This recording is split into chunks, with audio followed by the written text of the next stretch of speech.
예, 어, 오늘 그 말씀의 제목은 이렇게 기도하라입니다.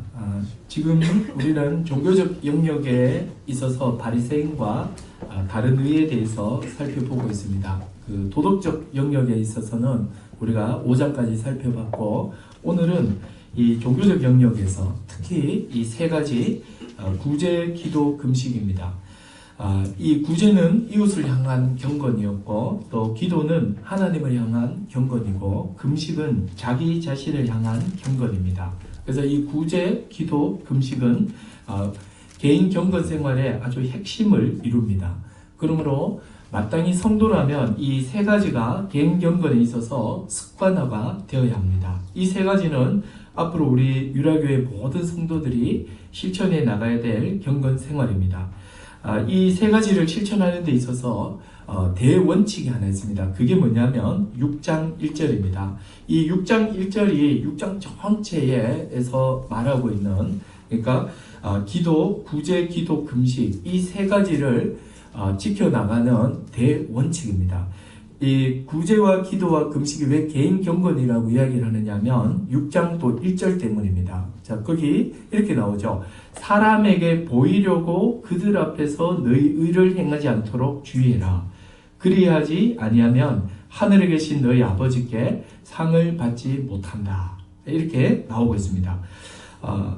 철저하게 하나님과 자기와의 어떤 그 은밀한 개인적인 그런 만남 가운데서 해야 되는 것이지, 이 하나님을 향한 이 마음이 사람을 통해서 영광을 구하고 사람의 어떤 칭찬, 인정, 사람을 의식해서 하는 것이 되지 않도록 하라는 말씀입니다.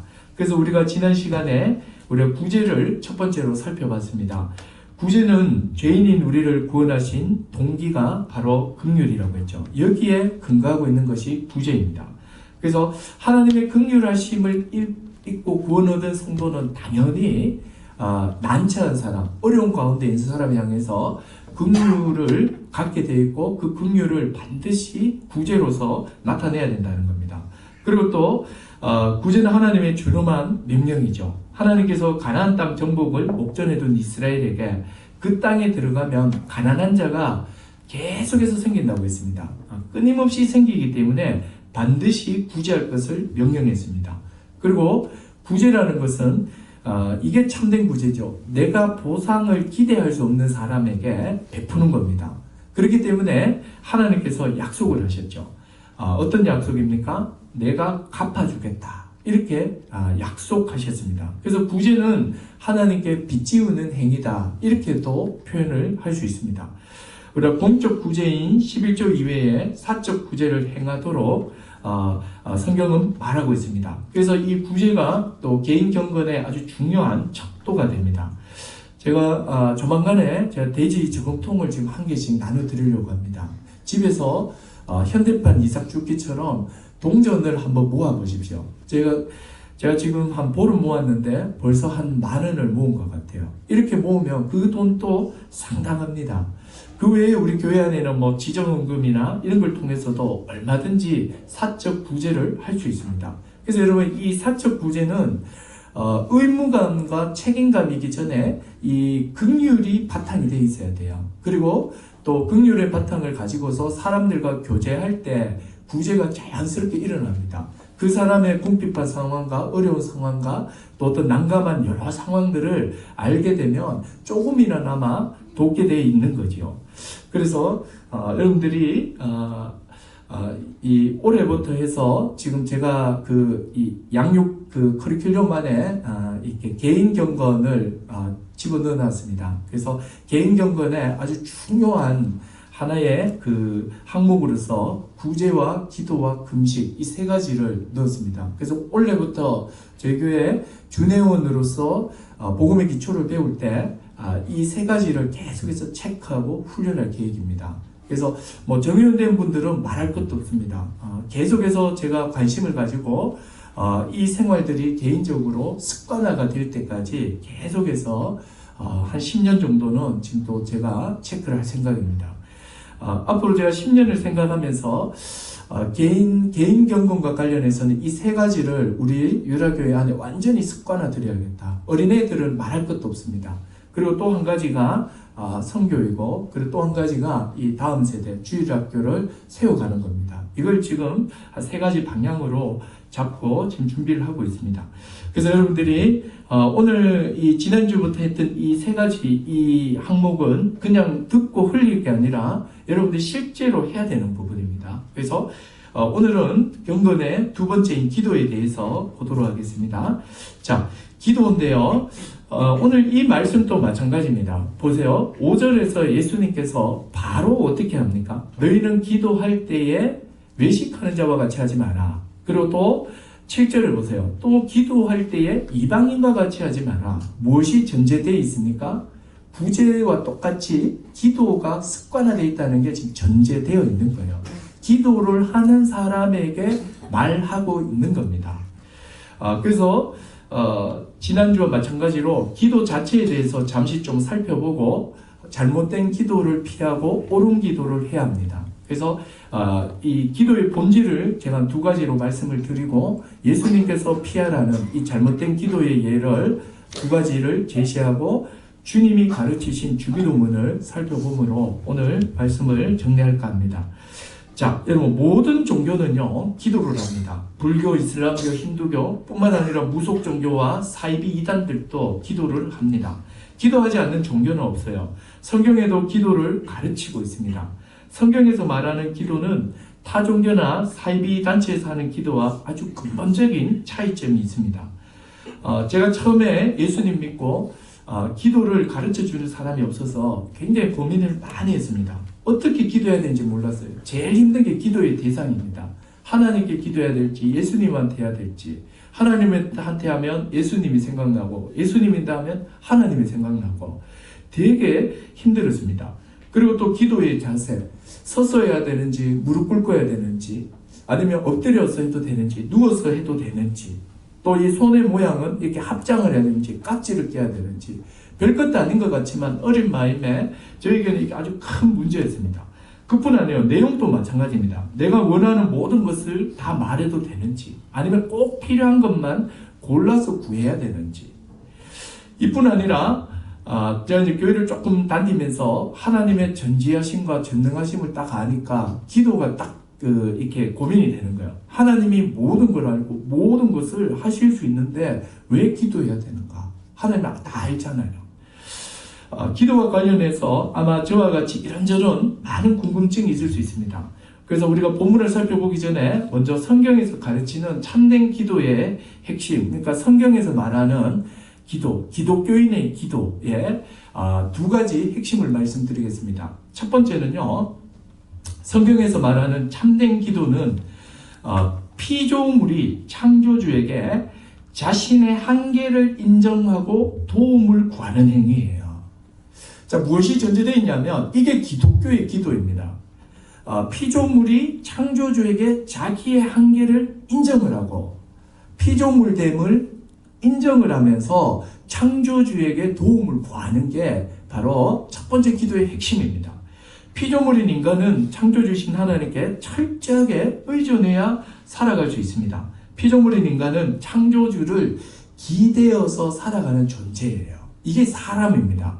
홀로 스스로 절대로 살 수 없는 존재가 피조물입니다. 기도는 자신의 이런 피조성을 인정하고 하나님을 찾는 자만이 하는 거예요. 사람은 처음부터 하나님을 의지하지 않고는, 의존하지 않고서는 절대로 살 수 없는 존재로 창조되었죠. 땅을 밟아야 살죠. 그죠? 또 물이 있어야 농사 짓죠. 햇빛이 있어야 열매를 얻을 수 있습니다. 공기가 있어야 호흡을 할 수 있고, 지구가 자신의 궤도를 일정하게 움직여줘야 땅이 안정이 되고 그 위에 살아가는 인간의 삶이 안정이 됩니다. 어느 하나 하나님이 만드신 그 피조물에 서로가 의존하지 않고서는 살 수 없는 게 인간입니다. 피조 세계입니다. 이뿐 아니라 인생의 문제도 마찬가지예요. 내 인생 내 뜻대로, 내 계획대로, 내 노력대로 되지 않습니다. 사회생활을 하면 할수록 느끼는 게 뭡니까? 내 뜻대로, 내가 원하는 대로 되지 않는 현실을 만나는 거죠. 내가 원하는 때 원하는 일이 일어나지 않아요. 코로나 바이러스가 중국에 저렇게 창궐할 줄 누가 알았습니까? 인생에는요, 불확실성 투성입니다. 내가 이만큼 노력을 하면 이만큼 나올 것 같은데 아니란 말이에요. 그렇기 때문에 우리는 하나님을 의존하지 않을 수 없습니다. 기도는 바로 이 창조주신 하나님 앞에 나아가서 필요한 것을 구하고 어려움을 호소하고 겸손히 그분의 공급과 도우심을 구하는 행위입니다. 자기 자신의 피조물을 가장 잘 드러내는 행위가 뭐냐면 기도예요. 그래서 기도하는 사람을 보면서 스스로도 피조물인 것을 알고 기도하는 모습을 통해서 하나님이 창조주구나. 우리는 바로 피조물이구나. 이것이 드러나는 겁니다. 기도는 내가 원하는 것을 하나님께 받아내기 위해 정성을 보이고 때를 쓰는 행위가 아니죠. 기도는 자신의 피조성을 깊이 인정하고 창조주 하나님을 의존하는 행위예요. 그래서 여러분, 이 기도를 할 때는 이게 깔려 있어야 돼요. 하나님, 당신을 의존하지 않고서는 도무지 살 수 없습니다. 내가 당신을 기대어 살지 않고서는 못 삽니다. 어느 하나 당신이 만든 것을 하나 내가 의지하지 않는 게 어디 있습니까? 공기와 햇빛과 땅과 또 이 국제의 모든 질서와 이 불확실성의 내 모든 인생들을 주께서 다 붙잡아 주시고 주께서 흔들리지 않게 나에게 공급하시고 인도해 주시고 도우시기 때문에 내가 흔들림 없이 서 있는 거예요. 이것을 알고 깨닫는 사람이 뭐냐면 기도하는 사람이에요. 그래서 여러분, 기독교의 기도는 바로 피조물이 창조주에게 자신의 이 피조성을 인정을 하면서 도움을 구하는 거예요. 그래서 이건 아주 자기의 철저하게 피조성을 인정하는 거예요. 그래서 기도는 누가 할 수 있느냐? 바로 하나님 앞에 자신의 피조성을 인정하는 겸손한 자만이 할 수 있습니다. 여러분, 사람에 대해서만 교만한 게 아니에요. 하나님에 대해서도 얼마든지 교만할 수 있어요. 사실은 성경의 역사는 다 하나님에 대한 대적, 하나님에 대한 교만의 역사 아닙니까? 그 교만은 무엇입니까? 자신의 피조성을 다 망각해버리고 마치 자기가 하나님 된 것처럼, 마치 하나님이 필요 없는 것처럼 살아가는 그 모든 삶의 태도와 마음이에요. 그게 다 신 앞에서의 교만함입니다. 그래서 교만한 사람은 기도하지 않아요. 기도하는 사람은 겸손한 자예요. 자, 두 번째입니다.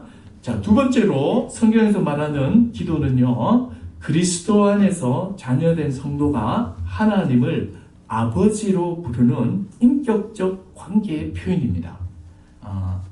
말이 조금 어려울 수 있는데 쉬운 말이에요. 예수 그리스도를 믿음으로 우리가 자녀가 됐잖아요. 이 자녀된 성도가 하나님을 아버지라고 이렇게 부르는 인격적인 관계를 나타내는 거예요. 그러니까 하나님과 내가 단순히 창조주와 피조물의 관계만 있는 것이 아니고 이 창조주가 감사하게도 나를 자녀로 불러주신 거예요. 창조주를 아버지라고 부르는 아주 특별한 관계성을 표현하는 게 기도라는 겁니다. 여러분, 기도의 두 번째 핵심은요, 나와 하나님의 관계예요. 창조주와 피조물의 관계는 모든 피조물에 다 해당되죠. 근데 하나님께서 특별히 모든 피조물 가운데서 자기 백성과 아주 독특한 관계를 맺어버리시는 거예요. 예수님께서 기도를 가르치면서 9절에 보십시오. 어떻게 말합니까? 그러므로 너희는 이렇게 기도해라. 이러고는 하늘에 계신 우리 아버지요. 이게 호칭이에요. 부름이에요. 기도를 할 때 먼저 하늘에 계신 우리 아버지인데 헬라어 원문에는 이게 아버지가 앞에 나와 있어요. 아버지, 이게 원문으로 보면 파테르예요. 파테르. 그러니까 아빠 하늘에 계신, 이렇게 나간다고요. 예수님께서 가장 먼저 기도를 가르칠 때 하나님을 어떻게 부를지를 가장 먼저 딱 이야기하는 거예요. 하나님을 창조주 이렇게 부르지 말라는 거예요. 그거는 하늘에 계신으로 표현이 됐고 하늘에 계신 하나님인데 이분이 너희에게 어떤 분이냐면 파테르를 하는 거예요. 아빠 이렇게 불러놓고 기도를 시작하라 이렇게 말합니다. 여러분, 이 호칭은요 관계성을 나타냅니다. 지하철에서 한 젊은이가 옆에 있는 중년의 신사에게 교수님 이렇게 부르면 교수와 학생 관계를 나타내고 있죠. 또 분식집에서 아르바이트 여학생이 사장님에게 아빠라고 부르면 우리는 알죠. 저 두 사람이 부녀지간이란 거. 호칭은 우리에게 관계성을 알려줘요. 예수님께서 하나님을 파테르라고, 아빠라고 부르라고 했죠. 이 말은 하나님과 우리의 관계가 뭐라는 거예요? 아버지와 자녀의 관계라는 것을 알라는 겁니다. 예수님이요, 원래 이 당시에는 랍비는 스승은 제자들에게 기도를 가르치게 되어 있습니다. 그래서 이 기도에는 그 사람의 모든 신학과 모든 학문과 모든 깊이가 기도에 다 녹아들어 있습니다. 그래서 이 기도는 그냥 기도가 아니에요. 그래서 이 당시 랍비들은 항상 자기가 가지고 있는 그 경건함과 학문의 그 깊이를 반영하는 나름대로의 기도문을 이렇게 해서 가르쳤습니다. 근데 예수님도 이 당시는 랍비로 비춰졌잖아요. 그래서 제자들이 와서 기도를 가르쳐 달라고 했을 때 딱 가르치는 게 뭐냐면 너희는 기도할 때 이렇게 기도해라. 이렇게 하면서 파테르라고 불러보거든요. 이랬을 때 바리새인들이 깜짝 놀란 거예요. 감히 어느 누구도 창조주 하나님, 초월적 그 하나님을 아버지라고 부르라고 가르친 스승은 한 명도 없었습니다. 파테르 하는 순간에 다 뒤집어진 거예요. 이게 지금 무슨 말입니까?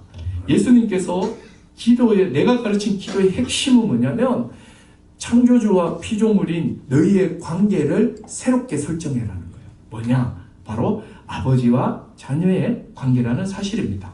창조주이신 하나님께서는 피조물에 불과한 저와 여러분을 자녀라는 특별한 관계로 맺어주셨습니다. 이게 바로 하나님의 놀라운 사랑이며 은혜입니다. 창조주가 아버지가 된 거죠. 우리는 하나님을 아빠로 부르는 이 언약 관계 안에 들어와 있는 거예요. 어떻게 온 우주를 지으신 하나님을 아빠라고 부를 수 있게 되었습니까? 어떻게 하나님과 이런 특별한 관계에 들어오게 되었습니까? 이게 갈라디아서 4장 4절과 5절입니다. 우리 이거 한번 찾아볼게요. 자, 여기 한번 신약 성경입니다.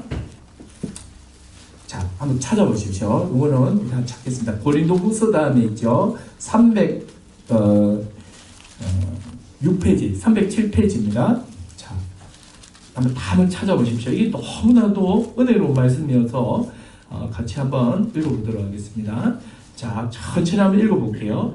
자, 우리가 어떻게 그냥 피조물에 불과한 우리가 어떻게 이런 특별한 관계로 들어가게 됐는가? 그게 갈라디아서 4장 4, 5절에 나와 있습니다. 같이 읽어보겠습니다. 시작. 때가 참에 하나님이 그 아들을 보내사 여자에게서 나게 하시고 율법 아래에 나게 하신 것은 율법 아래에 있는 자들을 속량하시고 우리로 아들의 명분을 얻게 하려 하십니다. 명백하게 나오죠. 때가 되었을 때 하나님께서는 자신의 아들 우리 주 예수 그리스도를 여자의 몸에 나게 하셨습니다. 여자의 몸에 나게 했다는 것은 우리와 똑같은 사람이 되게 하셨다는 거예요. 우리 대신에 모든 율법을 지키시고 죄를 지은 적이 없는 그분이 우리를 대신해서 죄의 형벌을 십자가에서 받으셨습니다. 왜 사람으로 이 땅에 오셔서 모든 율법을 지키고 죄의 형벌을 받았습니까? 4장 5절에 나오죠. 다시 한번 읽어볼까요? 4장 5절에 시작. 율법 아래에 있는 자들을 속량을 하여서 우리로 하여금 아들의 명분을 얻게 하려 하십니다. 율법 아래에 있는 우리를 속량해서 우리를 하나님의 아들이라는 명분, 지위, 신분을 주기 위해서 예수님이 여자에게서 나셔서 사람으로 율법을 다 지키고 죄를 지으신 적 없는 그분이 율법의 모든 형벌을 다 받아주셨다. 이렇게 말합니다. 이제 이 예수를 믿는 자는 그리스도와 연합하여 그리스도 안에서 모든 형벌을 피하게 되고 천국에 들어가는 의를 갖게 되고 예수님이 하나님 앞에 가지고 있는 그 독특한 지위인 아들이라는 그 지위에 이제 우리도 참여하게 되어버린 거예요. 이게 바로 놀라운 은혜입니다. 예수님을 믿음으로 하나님을 아버지로 부르는 것이 바로 기도입니다.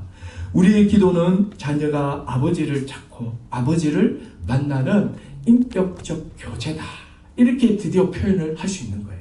여러분, 창조주와 피조물의 관계만 있다면 우리는 경배하고 높이고 그분의 말씀에 순종하고 이 관계밖에 없을 겁니다. 수평적 교제가 일어나지 않아요. 그러나 우리 주 예수 그리스도를 믿음으로 말미암아 예수님만 가지고 있는 그 아들의 지위에 우리가 참여함으로 말미암아 이제는 예수님이 하나님을 아빠라고 부르듯이 우리도 하나님을 아빠라고 부르게 된다는 거예요. 그래서 이 기도의 아주 그 독특한 두 번째 요소가 바로 자녀가 아버지를 찾고 아버지가 자녀를 만나는 인격적 교제가 되는 겁니다. 그래서 기도는 하나님과 나와의 인격적 교제의 시간입니다. 기도하지 않는다는 것은 하나님과 인격적 교제가 없는 상태입니다. 여러분 혹시 1년 동안 하나님과 인격적 교제 없이 지낸 분 있나요? 정말 만약입니다. 지난 1년간 개인적으로 여러분 이런 건 사실은 이런 기도 있잖아요. 하나님 높입니다. 하나님을 이렇게 창조주십니다. 이런 기도 그냥 의례껏 예배 때 하는 기도 말고요. 개인적으로 자기 마음이 힘들고 어려울 때 자녀가 아버지를 찾듯이 하나님 이런 저런 어려움이 있습니다. 하나님 아버지가 아닙니까? 이러면서 이 교제하며 기도하는 이런 내용이요. 1년 동안 손에 꼽히고 있다면 여러분들은 인격적 교제 없이 지낸 거예요. 지난 1년간 이런 개인적 기도 시간이 손에 꼽히고 있다면 주님과 인격적 교제가 없었던 겁니다. 하나님과 무미건조한 상태에서 이 유라교에 다닌 거예요. 인격적 교제 없이 이런 강의 설교를 듣고 거기다가 인격적 교제 없이 성경까지 보면 그 기분이 어떤 기분인지 아세요? 고전 읽는 기분일 겁니다. 재미 하나도 없어요. 그러나 인격적 그 교제가 있는 사람들은 이 촉촉한 가운데 있는 사람은 이게 성경을 풀어주면 그렇게 좋아합니다.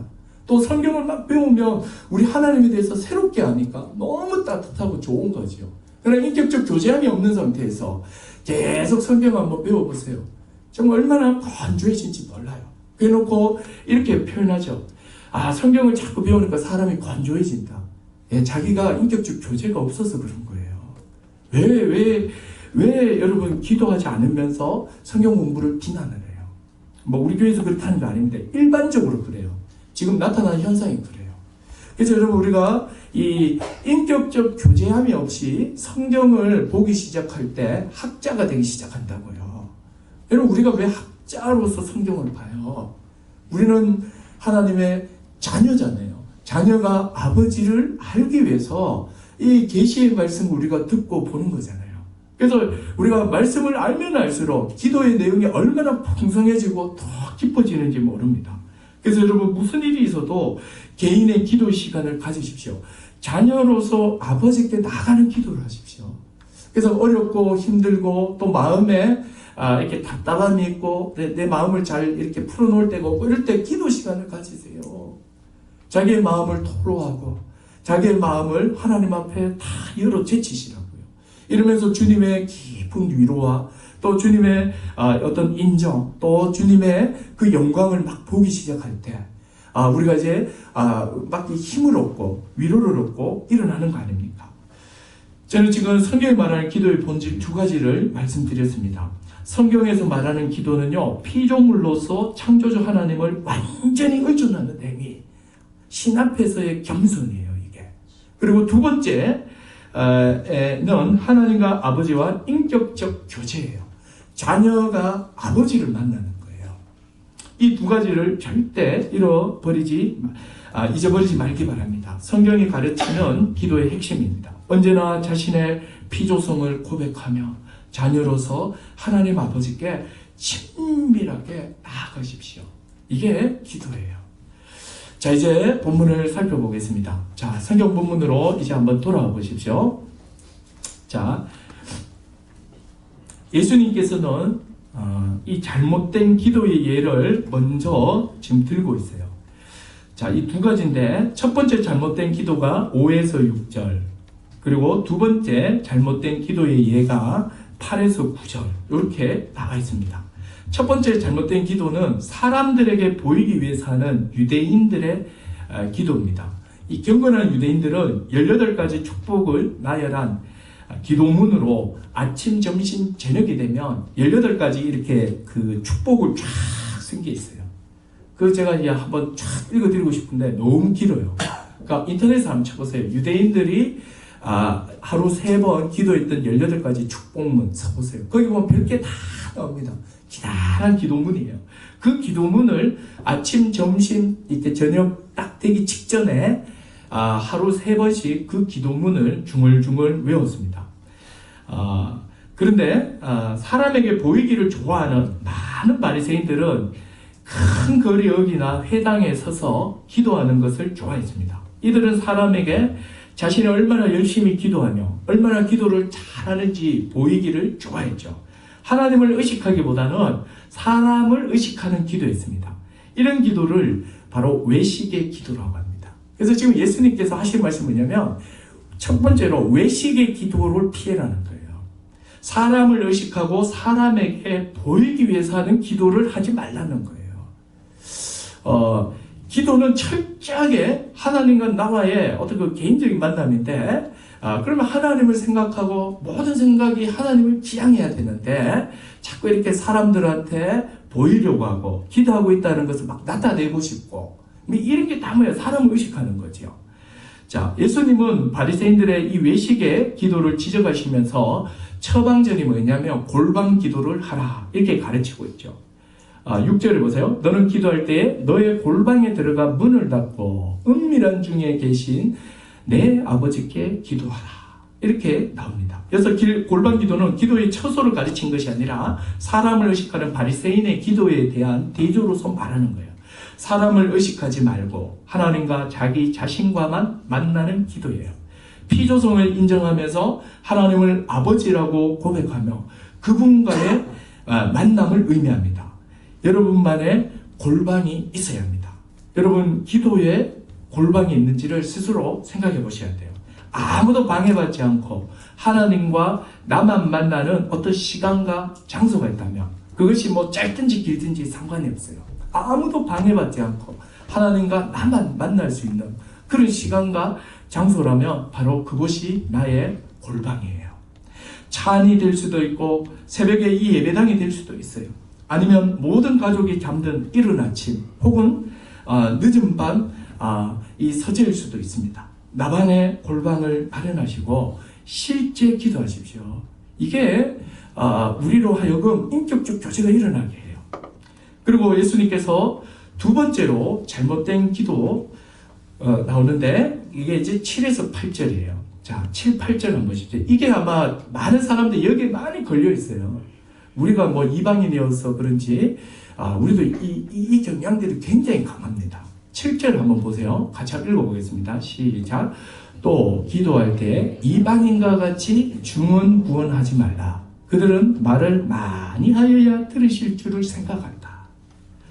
중언부언이라는 말은요, 했던 말을 계속해서 반복하는 의미 없는 말들이에요. 지성이면 감천이라고 지극히 정성을 보이면 신이 감동을 받고 들어주신다는 기본 생각입니다. 이게 있잖아요.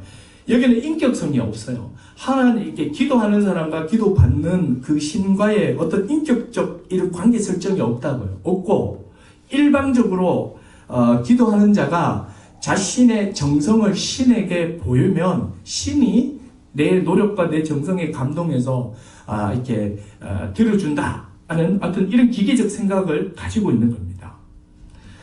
중얼중얼하면서 자신의 간절한 소원을 아뢰는 거죠. 하나님을 믿지 않는 이방인들이 우상에게 하는 기도는 이 중언부언의 기도가 될 수밖에 없습니다. 왠지 아세요? 왜냐하면 쇳조각이나 나무나 돌로 만든 우상이 기도를 들을 리 없기 때문입니다. 구약 선지자는 이런 우상에 대해서 눈이 멀고 귀가 먹었다라고 합니다. 아무리 기도해봐야 듣지 못하기 때문이죠. 그냥 쇳조각이고 나무에 불과하기 때문에 기도해야 들을 리가 없습니다. 계속 했던 말을 반복을 하면서 정성을 보이는 거죠. 이방인들은 기도의 응답이 내가 드리는 정성과 노력에 달려있다고 보고 간절함으로 중언부언하는 거예요. 성경에도 보면 이 좀 비슷한 게 하나 있죠. 과부의 감청하는 기도, 그리고 또 벗이 왔을 때 손님이 왔는데 벗에게 찾아가서 밤에 떡덩이 달라고 꽝꽝꽝꽝 두드리는 거. 이 두 가지를 가지고서 중언부언과 연결하는 분들이 있습니다. 여러분, 정말로 그런가요? 과부가 불의한 재판관에게 가서 밤낮으로 가서 막 부르짖으니까 불의한 재판관이 골치 아파서 들어줬죠. 또 밤에 밤에 이제 손님이 왔는데 떡이 없어서 한밤중에 다 자고 있는데 친구 집에 가서 막 두드리는 거예요. 떡 좀 빌려달라고. 그러면 시끄러워서라도 준다. 이러면서 이제 이렇게 기도하라로 지금 연결되는데, 이걸 이렇게 이해하시는 분들이 있어요. 여기 봐봐라. 간절하면 하나님이 들어주신다. 이렇게 연결하시면 큰일 날 일입니다. 지금 예수님께서 가르치는 게 뭔지를 잘 보십시오. 불의한 재판관과 이 송사하는과의 관계잖아요. 불의한 재판관도 이 여인의 기도를 들어주고 있고, 이웃이라는 그 관계에서도 강청할 때 들어준다. 이웃이기 때문에, 또 재판관이기 때문에. 그렇다면 성령을 주시는 하나님 아버지께서 너희의 기도를 들어주지 않겠냐는 거예요. 무슨 이야기예요? 기도를 할 때는 자신이 자녀이고 하나님이 아버지라는 이 관계성을 붙들고 기도하라는 그런 강조의 표현의 말씀이에요. 이게 먼저 강조가 돼야 되는 거죠. 그렇지 않고 그냥 무조건 막 간절히 이방인처럼 떼를 쓴다고 해서 들어주시는 분은 아니에요. 우리가 떼를 쓰고 발버둥을 막 친다고 해서 들어주는 게 아니에요. 또 떼를 쓰고 발버둥을 치지 않아도 하나님 우리의 필요를 아세요. 그래서 여러분 중언부언 기도하지 말라라고 지금 예수님이 하는 겁니다. 그럼 여러분 이 중언부언의 기도를 피하기 위해서는 어떻게 해야 될까요? 오늘 여기에 대답이 있죠. 8절에 한번 봐요. 그러므로 그들을 본받지 말라. 이방인들이 막 떼쓰면 점성 보이면 된다라고 생각하는, 구하기 전에 너에게 있어야 할 것을 하나님 너희 아버지께서 다 알고 계신다. 아버지라는 표현을 또 쓰고 있죠. 하나님이 아버지가 아니냐 이렇게 말합니다. 여러분 하나님을 아버지로 할 때, 하나님이 누군지를 알 때 중언부언의 기도를 멈추게 돼요. 사도 바울이 자신의 육체의 가시를 제거해달라고 3번이나 간절히 기도했습니다. 육체의 가시를 학자들은요 대체로 간질로 보고 있습니다. 위대한 복음을 전하는데 사도가 막 예수 십자가 복음을 믿으십시오 하는데 간질이 온 거죠. 막 이렇게 막 넘어가고 거품 무는 거죠. 위대한 복음을 전하는데 사도가 복음을 선포하다 갑자기 발작을 일으킬 때 얼마나 당황스럽겠습니까? 무엇보다도 복음 전파에 큰 방해로 여겼을 거예요. 그래서 사도 바울은 3번이나 간절하게 기도했어요. 이게 자기의 완전 욕망이에요. 왜 그랬습니까? 복음이 전파되지 않으니까. 복음에 누를 끼치니까. 그래서 이거 정말 들어달라고 강청을 한 겁니다. 그때 하나님께서 너의 은혜가 너에게 족하다는 응답을 받습니다. 사도 바울은 육체의 가시 덕분에 자기 자신이 교만하지 않고 하나님의 은혜에 머물게 하는 수단이라는 것을 알게 되는 거예요. 하나님의 깊은 뜻을 알고는 더 이상 없애달라고 기도하지 않는 겁니다. 바로 이 자신에게 있는 이 가시가 하나님의 은혜에 머물게 하는 수단이라는 것을 알게 된 겁니다. 그렇습니다, 여러분. 하나님의 뜻에 관심을 두지 않고 자기 소원과 욕망에만 관심을 둘 때 중언부언의 기도가 지속됩니다. 그래서 어떤 것들은 우리가 막 기도해야 돼요. 즉 간절히 기도할 수 있습니다. 그러다가 이렇게 우리 말씀을 통해서 하나님의 뜻이 딱 알게 되면 그때 멈추셔야죠. 자기 소원과 욕망에만 집착하여 하나님을 설득해서 뭔가를 받아내려는 시도는 다 이방인의 기도란 말이에요. 그죠? 자기 애가 이제 고3이에요. 이렇게 시험을 잘 치길 바래요. 그래서 막 100일 전부터 기도하고, 아니요, 막 1000일 기도하면서 막 이 1000일 이 번제를 막 드리듯이 1000일 동안 하루에 막 10,000원씩 넣어서 막 했어요. 고1 때부터 고3까지. 얼마나 간절함을 가졌습니까? 근데 원하는 대학 못 가고 똑 떨어져 버립니다. 다 재수해 버리는 거죠. 재수 막 하는 거죠. 그때 이 사람의 마음이 막 무너지는 거죠. 그러면 이제 어떻게 이해해야 됩니까? 이게 지금 결과가 하나님 뜻이 나타났잖아요. 주님은 심은 대로 거두는구나.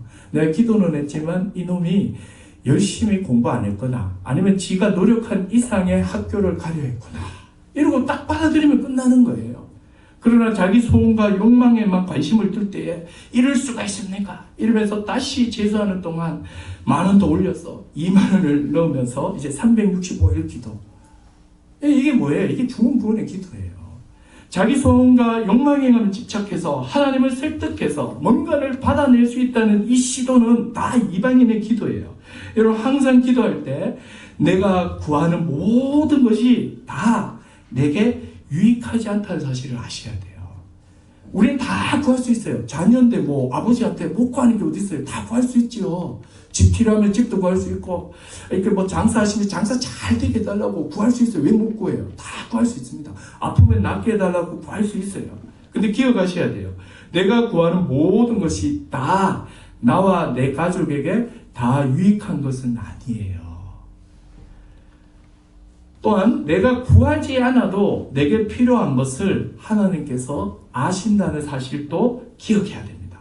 하나님은 나보다 크시며 나의 아버지이기 때문이에요. 그래서 언제나 기도는 자신의 필요성을 인정하면서 겸손한 마음으로 이렇게 다 짜고 엎드리고 하나님 앞에 나가야 돼요.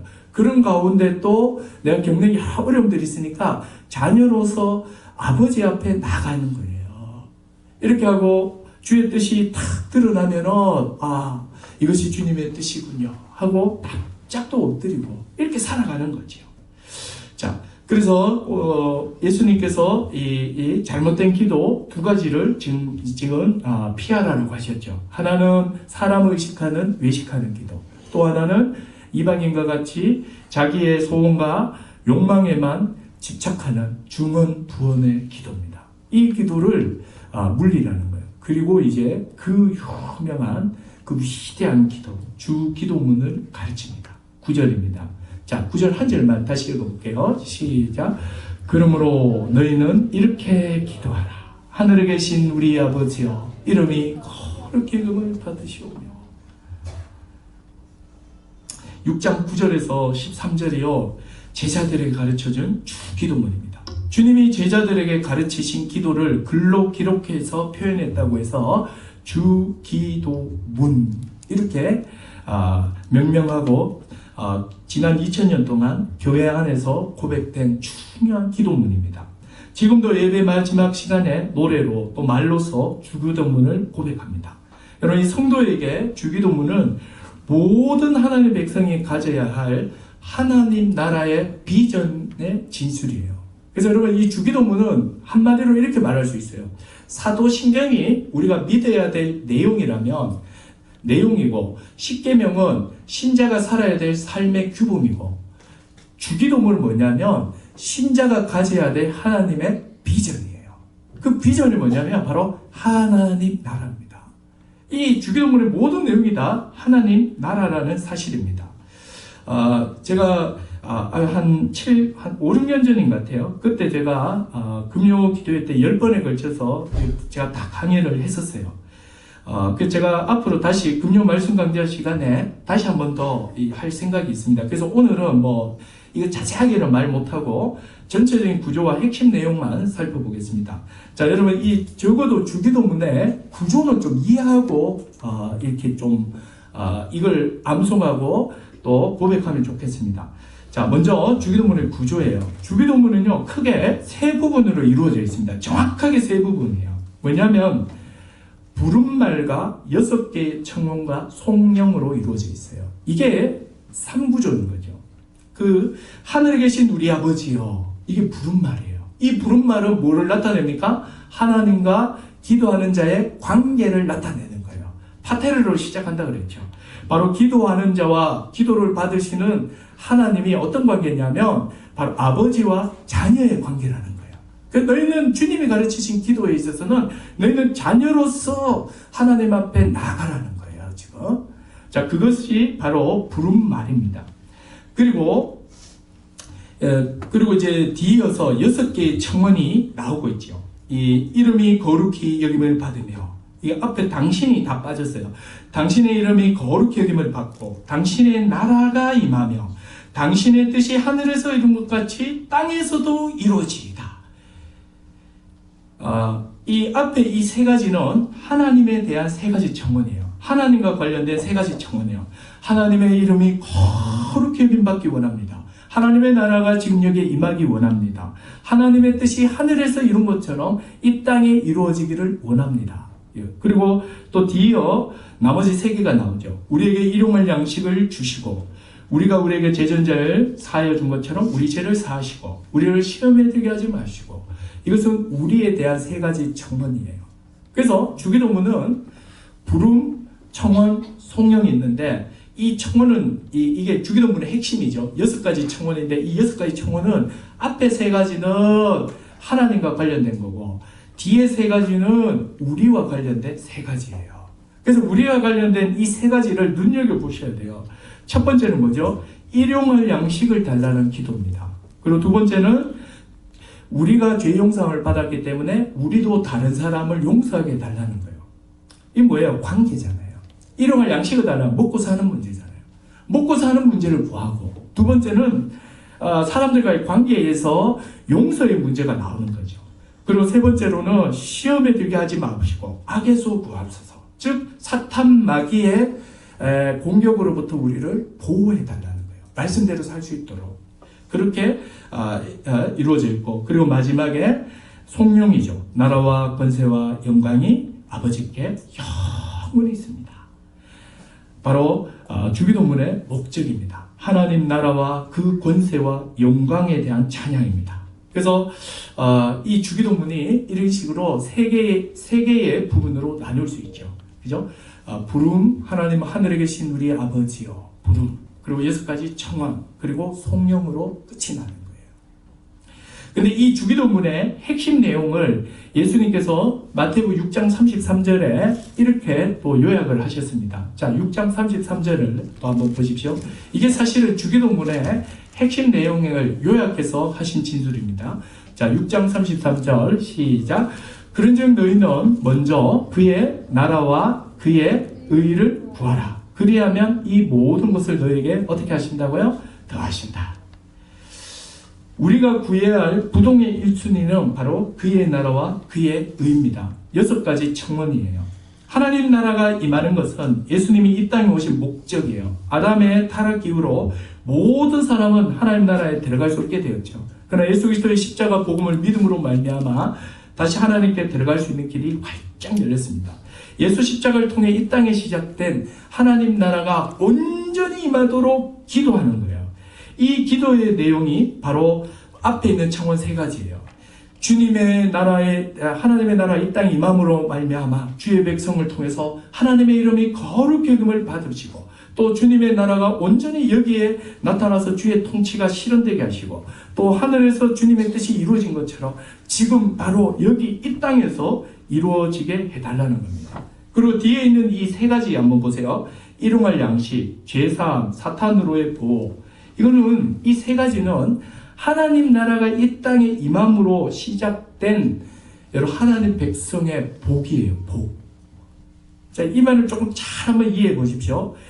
예수 십자가 복음으로 말미암아 하나님 나라가 이 땅에 시작됐죠. 그리스도의 복음을 믿는 자는 예수 십자가를 믿으면 하나님의 백성이 되고 그리스도의 신분인 아들의 신분을 우리가 갖게 되죠.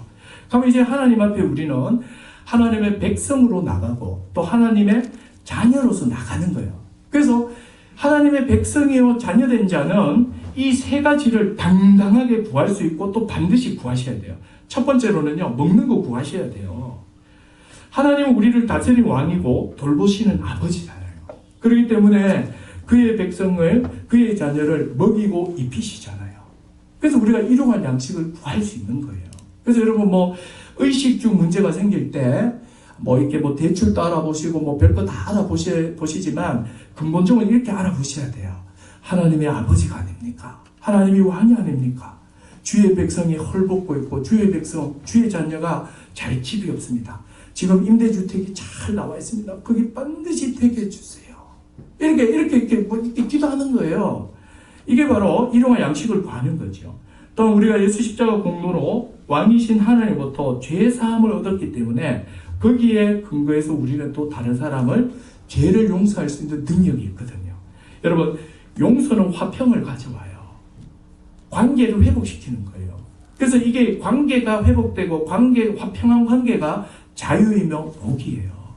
사실은 사람과 틀어진 관계만큼 풀기가 어려운 게 세상에 없습니다. 돈보다 더 어려운 게 관계예요. 근데 예수 십자가의 은혜로 말미암아 우리는 또 이 관계를 회복할 수 있는 자가 됐죠. 또한 그의 백성이기 때문에 우리는 사탄으로부터 보호를 왕이신 하나님께 당당히 요청할 수 있는 거예요. 그래서 주기도문은 그래서 하나님 나라에 대한 기도다 이렇게 말할 수 있습니다. 우리는 하나님의 백성이고 자녀임을 알고 자녀로서 그 나라 백성으로서 기도하셔야 돼요. 그래서 여러분들이 기도를 하실 때 항상 생각하셔야 돼요. 생각이 딴 게 아니고 내가 지금 어떤 자로서 하나님 앞에 나가는가 이걸 늘 생각하셔야 돼요. 나는 하나님의 백성이며 자녀로서 하나님께 나가는 거예요. 근데 그 하나님이 어떤 분이냐면 내가 백성이 되는 순간 하나님은 나를 지키고 보호하고 인도해야 될 왕이 되는 거예요. 내가 자녀인 순간 그분은요 나를 돌보시며 먹이시며 입히시고 사랑하고 위로하고 격려하고 나를 세우시는 은혜의 아버지가 되시는 거예요. 그래서 항상 이 관계에 바탕을 하여서 구하는 거예요. 그래서 이제 좀 정리를 하겠습니다.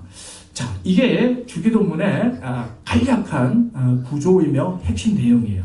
자, 이제 여러분 무슨 일만 남았냐면 기도하는 일만 남았어요. 기도는요 강의나 말씀으로 일단은 배워야 되지만 기본적으로는 기도는요 하면서 배우는 거예요. 자동차나 자전거 배울 때, 자동차 배울 때 한번 생각해 보십시오. 교본 보고 배우지 않아요. 자동차는 학원 가서 실제로 몰면서 배운다고요.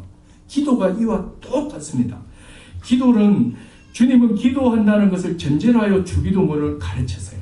기도하지 않는 사람에게는 사실 주기도문의 내용이 의미가 없어요. 기도하지 않는 사람에게 주기도문은요 차 없이 그냥 운전면허 하나 따는 겁니다. 그죠?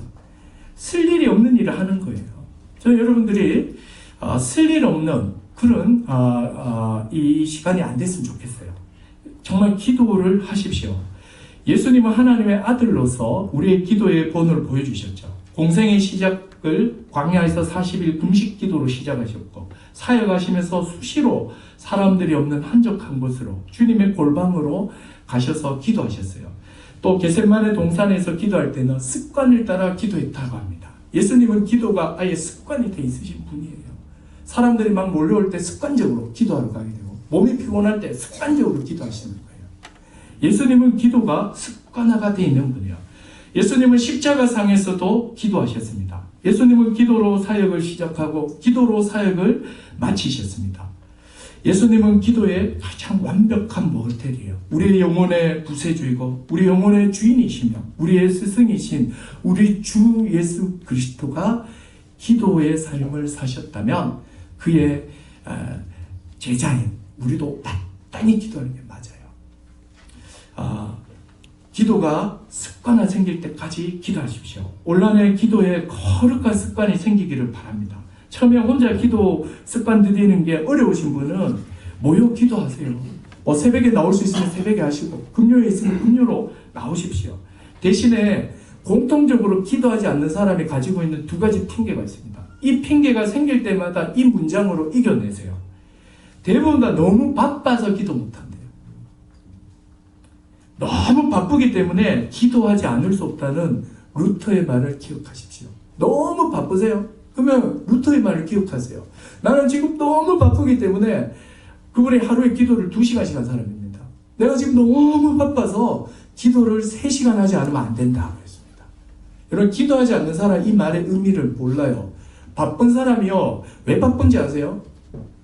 우선 순위가 안 정해진 사람이 바빠요. 뭐가 중요하고 뭐가 이렇게 안 중요한지 몰라요. 똥인지 된장인지 모르는 사람들이 약속 5만 천지 다 해놔놓고 바쁘게 사는 거예요. 그러나 기도하기 시작하면 중요한 것과 중요하지 않은 것이 보입니다. 만나야 될 사람과 안 만나야 될 사람도 보여요. 그래서 오히려 기도하면 오히려 안 바쁘다니까요. 우선 순위가 정리가 되니까요. 기도하지 않는 사람이 바빠요. 쓸데없이 바쁩니다. 두 번째로 처리해야 할 문제가 너무 많아서 기도 못한다. 실제 그렇습니다. 일이 막 쏟아져 오거든요. 내가 아니면 안 될 그런 일들이 계속 있어요. 여러분, 항상 있습니다. 일은요, 죽지 않는 이상 계속 몰려옵니다. 그럴 때 이 문장을 이겨내십시오. 그리스도인에게는 문제란 없습니다. 다만 기도 제목만 있을 뿐입니다. 처리해야 될 수많은 문제가 있나요? 그랬을 때 그걸 문제로 생각하지 마세요. 그것은 문제가 아니고, 그것은 내가 처리해야 될 문제가 아니고, 그것은 기도의 제목입니다. 기도가 문제를 해결하는 그것도 또 방법이잖아요. 왜 기도가 내 문제를 분리시킵니까? 분명히 하나님께서 우리를 자녀로 불러주셔서 우리의 필요를 아시고 기도를 하라 하셨고 들어주시는데, 우리 전능하신 우리 주 예수 그리스도도 그 바쁜 와중에 시간을 내어서 기도하셨어요. 예수님만큼 바쁜 분 누가 있어요? 예수님만큼 문제가 많이 가지고 있던 분이 누가 있습니까? 우리 주님은 기도가 습관이 되신 분이에요. 그래서 이 기도가 올 한 해 여러분의 완전히 몸에 배이고 습관이 되기를 주님의 이름으로 부탁을 드립니다. 기도하겠습니다. 이 시간에 우리 말씀드렸던 거 생각하면서 같이 한번 기도했으면 좋겠습니다. 여러분, 간절히 우리 한 마음과 한 뜻을 가지고 기도하십시다. 우리가 이런저런 말씀 많이 들었지만 이 하나를 기억하십시다. 기도는 해야 합니다. 기도는 하면서 배우는 거예요. 너무 바빠서 기도 못한다고요? 바쁘기 때문에 기도하지 않을 수 없다는 루터의, 우리 신앙의 선배인 루터의 말을 기억하세요. 처리할 문제가 많다고요? 그리스도인에게 문제는 없어요. 다만 기도 제목이 있을 뿐입니다. 여러분, 이 시간에 간절히 기도하십시다. 하나님 아버지, 바쁠수록 기도하지 않을 수 없는 어떤 이 고백이 내 고백이 되게 하여 주시고, 내가 해결해야 될 수많은 산적한 이 문제가 바로 나의 기도의 제목인 것을 알고 기도의 골방을 만들고 주님을 만나게 하여 주시옵소서. 같이 한번 기도하도록 하겠습니다. 기도합니다. 하나님 아버지, 시간에 기도하기를 원합니다. 하나님 아버지, 우리에게 기도를 가르쳐 주시고 우리를 자녀로 백성으로 피물로 불러주셔서 왕이 되어주시고 아버지가 되어주시니 감사합니다. 하나님의 이 크신 은혜들을 생각하며 기도의 골방을 만들고 올 한 해 기도의 사람이 되게 하여 주시옵소서. 수많은 문제들이 생길 때마다 기도의 제목으로 여기게 하시고, 말할 수 없이 바쁠 때마다 이래서 기도하지 않으면 안 되는구나 고백하며 더 기도하는 우리 모든 성도들 되게 하여 주시옵소서. 하나님 아버지, 기도의 비밀을 깨닫는 올 한 해가 되게 하여 주시옵소서.